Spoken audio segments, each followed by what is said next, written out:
After my husband's funeral, I went to my niece's birthday party. My sister's daughter turned 1. Suddenly my sister said, "My daughter is from your husband, so I am entitled to half of the cottage worth 50 million. Here is the will." I just nodded. I understand. I could hardly contain my laughter. After all, my husband. And before we continue, please write what country you are from and how old you are. Enjoy listening. The frosty air burned her cheeks, but Anna did not feel the cold. Or rather, the cold was somewhere deep inside, piercing, chilling the soul. But outside she was as if frozen, unable to feel anything except a dull aching pain. The black mink did not protect her from the piercing wind. It seemed to penetrate right into her bones. Around her was a snow-covered cemetery, gray monuments, the grieving faces of a few relatives and friends. Alexei, he is no more. The funeral took place as if in a fog. Words of condolence sounded muffled and indistinct, as if they were coming from far away. Anna, she saw sympathetic glances, heard whispers behind her back, but she did not perceive anything. Alexei was her life, her support, her love. And then, in an hour, he was gone. A heart attack. The doctors said that he worked a lot, rested little, did not take care of his health. But did it matter now? After the funeral, when the last guests left, Anna was left alone in a huge empty house. The house that they had built together, dreaming of the future, of children, of a happy old age. Now it was only a monument to their unfulfilled dreams. She wandered through the rooms, touching Alexei's things, inhaling his scent, trying to hold on to at least some memories. On the table in the office lay his favorite pipe, on the armchair an unfinished book. It seemed that he was about to return, sit in the armchair and smile at her with his warm, loving smile. But he did not return. Anna spent the first days after the funeral in a half-consciousness. She almost did not eat, did not sleep, did not talk, just sat by the window and looked at the snow-covered garden, as if expecting a miracle. Friends and relatives visited her. Tried to support her, but nothing helped. The pain did not subside, it only became stronger and sharper. The birthday of Irina, Marina's daughter, Anna's younger sister, was approaching. Marina called and invited her to the party. At first, Anna wanted to refuse, but then changed her mind. She needed to somehow distract herself, to unwind. And she loved Irina. The girl was not guilty of anything. Meeting Marina after Alexei's funeral was inevitable, but Anna still felt anxious. Their relationship had always been complicated, overshadowed by envy and rivalry. Marina had always envied Anna, her success, her beauty, her happy marriage.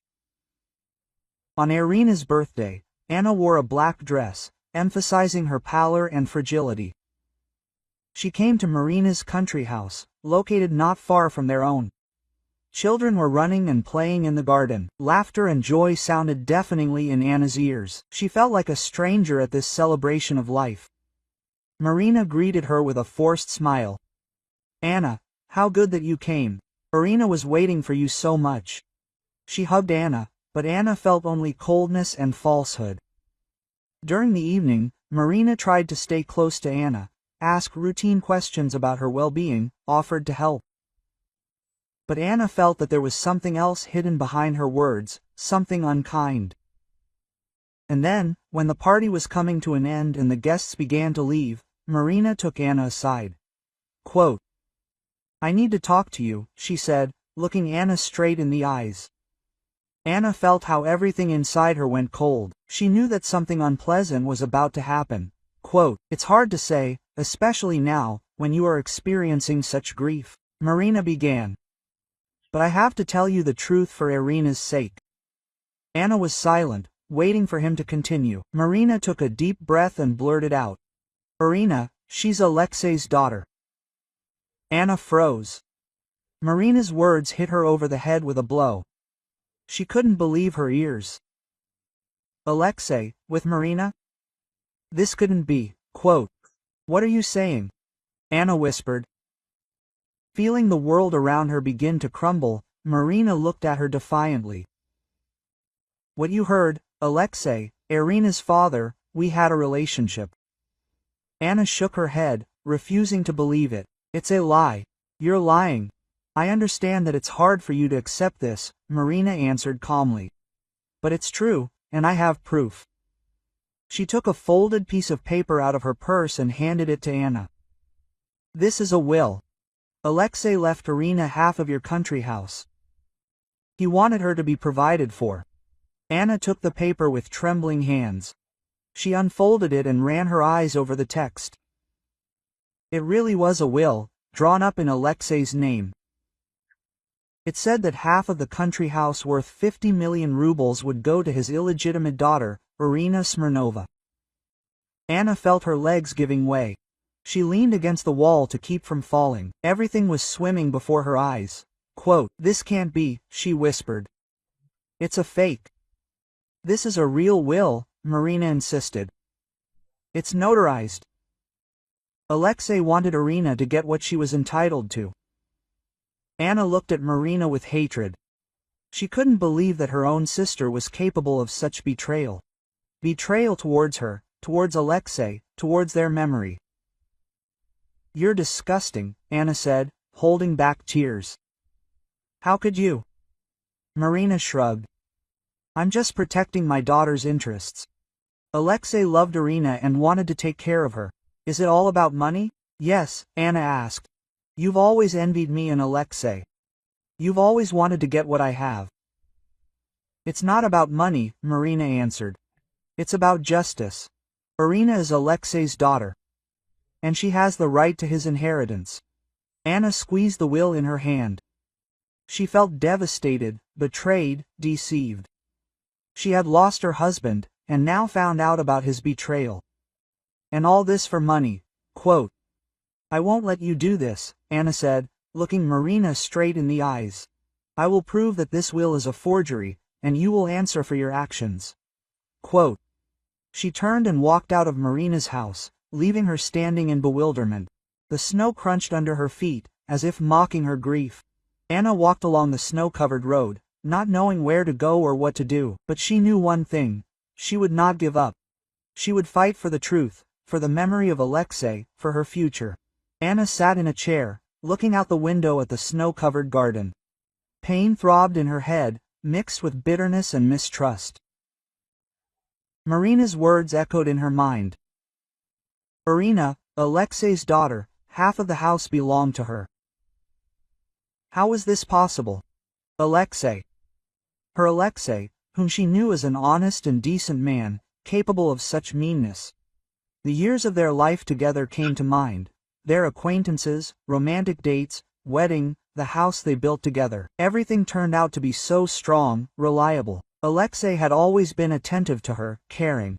He often repeated that his family was the most valuable thing he had. Was it all a lie? She remembered one conversation that had happened several years ago. Then Marina, being slightly drunk at one of the parties, began to persistently flirt with Alexei. He laughed it off then, but later in private he told Anna, "Be careful with Marina. She is capable of many things when she wants something." Quote, at that time, Anna did not attach any importance to this, writing it off as jealousy. But now, in light of recent events, these words acquired an ominous connotation. Maybe Alexei had foreseen something? Maybe he knew about the dark side of his sister-in-law. Something had to be done. She could not just sit and wait for Marina to take away everything that was dear to her. She had to sort out this confusing story, find the truth, no matter how bitter it was. The first thing Anna decided to do was check the documents. She remembered how Alexei had shown her his will several years ago. It was clearly written there that in the event of his death, the house and all the property would go to her. There was no talk of any illegitimate children. Where was this will now? She began frantically searching for documents in Alexei's office, rummaged through all the drawers, cabinets, shelves, but the will was nowhere to be found. Panic seized her. Had Marina really managed to replace it? Remembering Alexei's long-standing acquaintance with Pavel, a notary, Anna decided to contact him. Pavel was a friend of the family. He had always been an honest and decent man. Perhaps he could help her. The next morning, Anna arrived at Pavel's notary office. He greeted her with sympathy and concern in his eyes. "Anna, I'm very sorry that everything happened this way," Pavel said, inviting her to sit down. I heard about what happened. How can I help you? Anna told him about Marina's visit, about the will, about her suspicions. Pavel listened to her attentively without interrupting. I remember Alexei's will, Pavel said after a pause. He really did show it to me several years ago. Everything was registered in your name, but I can't say that it was the only copy. Perhaps he had another one, which Marina presented. But I'm sure that Marina's will is a fake, Anna exclaimed. Alexei would never have left me without a livelihood. I understand your feelings, Anna, answered Pavel. But feelings alone are not enough. We need evidence. Let's look at this document. Anna took out a copy of the will that Marina had shown her. Pavel studied it carefully, putting on his glasses. Something is wrong here, he muttered. Alexei's signature looks strange. And the seal, it's somehow blurry. Are you saying that this is a fake? Anna asked hopefully. I can't say for sure, answered Pavel. But I have serious suspicions. You need to contact a lawyer. He will be able to conduct an examination of the document and establish its authenticity. Anna thanked Pavel for his help and left the notary's office with new hope. She understood that a long and difficult struggle lay ahead, but she was ready for it. On Pavel's advice, Anna turned to her old friend Irina, who worked as a lawyer. Irina listened carefully to her story and promised to help. I will look at this document, Irina said, taking a copy of Marina's will. And if I have suspicions, we will conduct an examination. But be prepared for the fact that this may take time and require certain expenses. Quote, I am ready for anything, Anna answered. I must prove that Marina is lying.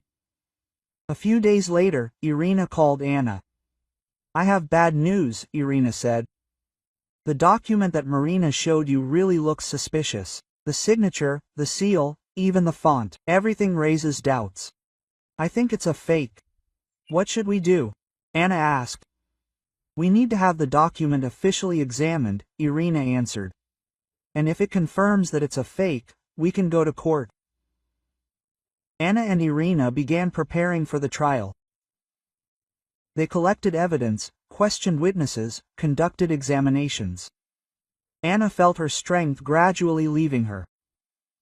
Grief, suspicion, constant tension. All this was wearing her down. But she did not give up.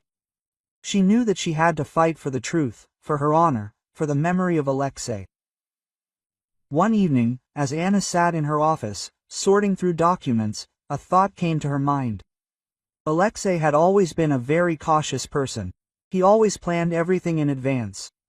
Maybe he assumed that Marina might try to deceive him. Maybe he had left evidence of his innocence somewhere. Anna began to carefully search Alexei's office. She looked through all the books, all the papers, all the photographs. And suddenly her gaze fell on the old safe standing in the corner of the room. She had completely forgotten about it. Alexei never used it. And Anna didn't even know what was in it. Opening the safe with difficulty, Anna found several folders with documents, old letters and photographs inside. And in one of the folders she found an envelope with the inscription, For Anna. Open only in case of my death. Anna's heart began to pound wildly. She opened the envelope with trembling hands. Inside was a letter written in Alexei's hand. My dear Anna, wrote Alexei, if you are reading this letter, it means that I am no longer with you. I thought for a long time whether to write this, but I decided that you should know the truth. I suspect that Marina is dishonest. I feel that she is plotting something against me, so I decided to play it safe. I conducted a DNA test on Irina. You will find the results in this same envelope. I hope that they will help you protect yourself if Marina tries to deceive you. Anna took the DNA test results out of the envelope. She ran her eyes over the lines and froze in shock. The conclusion was clearly written.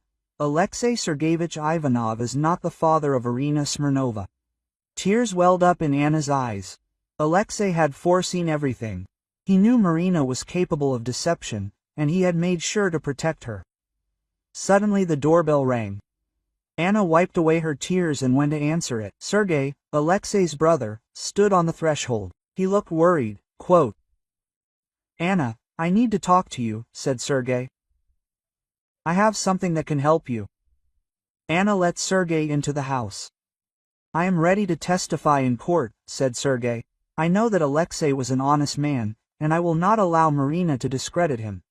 Quote, Anna looked at Sergey with gratitude. Now she knew that she was not alone in this fight. She had loyal friends who would help her prove the truth.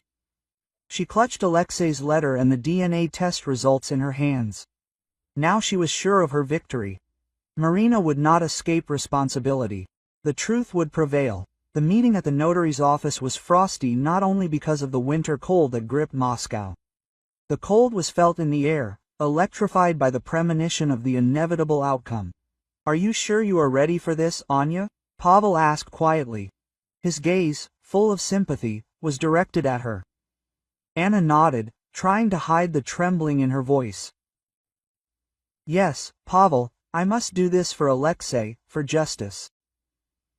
Pavel sighed. His face expressed a mixture of concern and admiration for her fortitude. He had known Anna since her youth, remembered her as cheerful and carefree. Now, in front of him sat a woman hardened by grief and betrayal, but full of determination. "Okay, then let's begin." He took both wills and studied them carefully. "As you said, the difference is obvious. The signature, it clearly does not belong to Alexei. And the seal. An older model was used here, which our office has not used for a long time. Plus, the paper is different in density and composition." She watched him. Her heart sank with pain and anger. Marina had not just deceived her, she had desecrated the memory of Alexei, trampled everything that was dear to him. "But that's not enough, Pavel, right? We need more compelling evidence to convince the court." "And that's not all," Pavel continued. His voice acquired a serious tone. "In the letter you found, Alexei mentions his suspicions about Marina and that he secretly did a DNA test to establish Irina's paternity. Alexei is not Marina's father." Pavel nodded. "Exactly. Marina has been lying all this time. She tried to deceive us all in order to take possession of Alexei's property." At that moment there was a knock on the door. "Come in," Pavel said.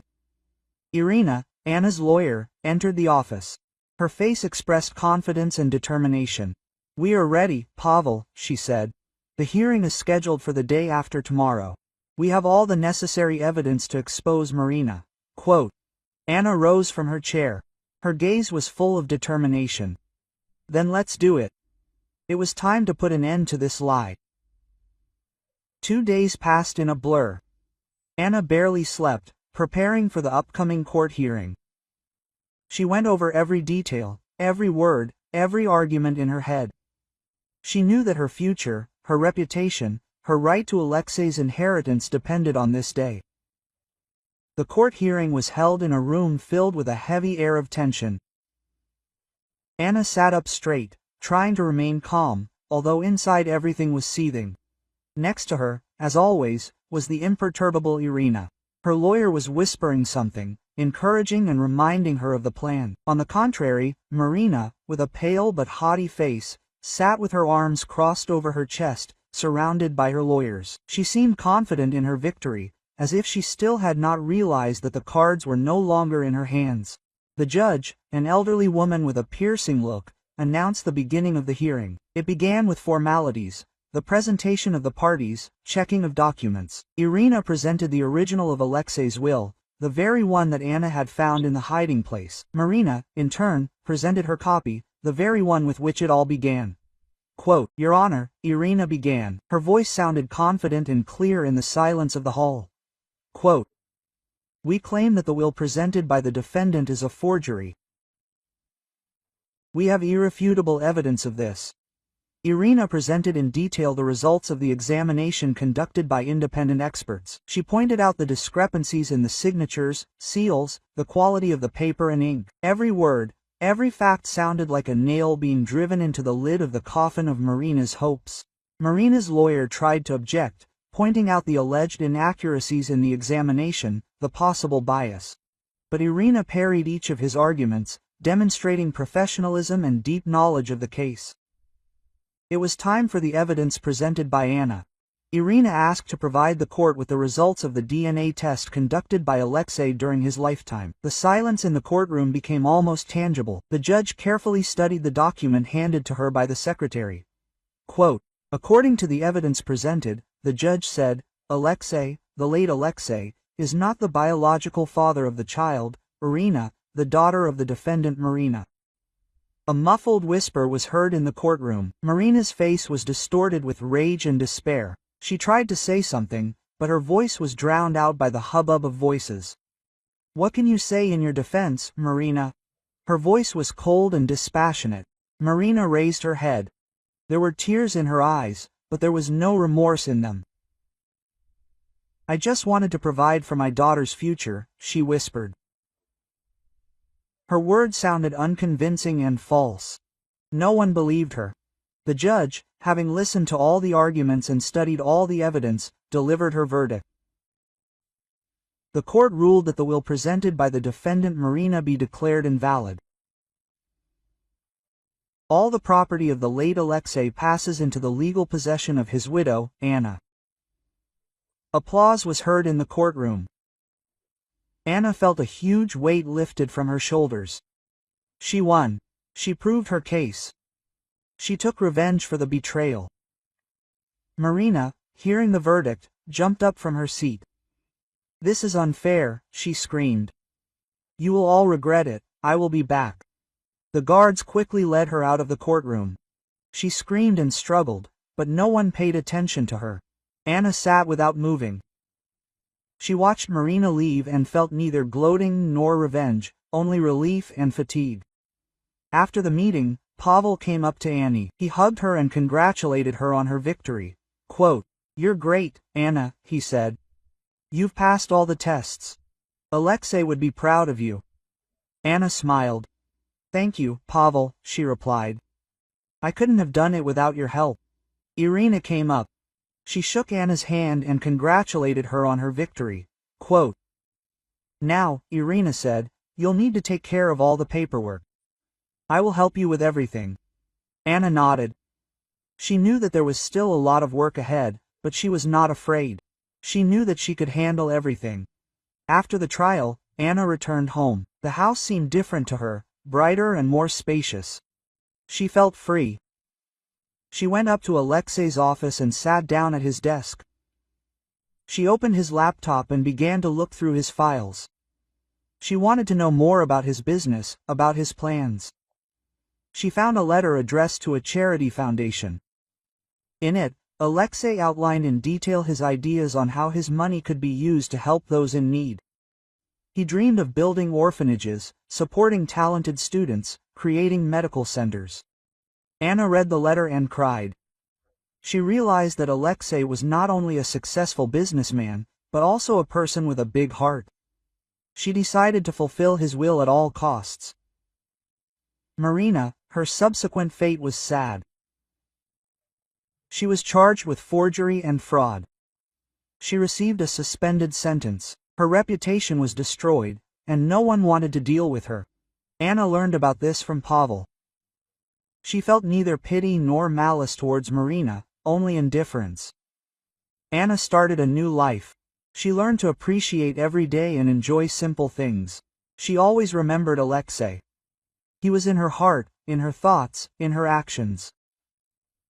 He was her love, her friend, her teacher. The winter that year was especially harsh. Snow covered everything around, turning the world into white silence. Anna stood at the window of her country house and looked at the snow-covered garden. She felt peaceful and happy. She knew that life goes on, and she was ready for new challenges and new adventures. She knew that the truth will always prevail, and she will live on with love in her heart and faith in the future.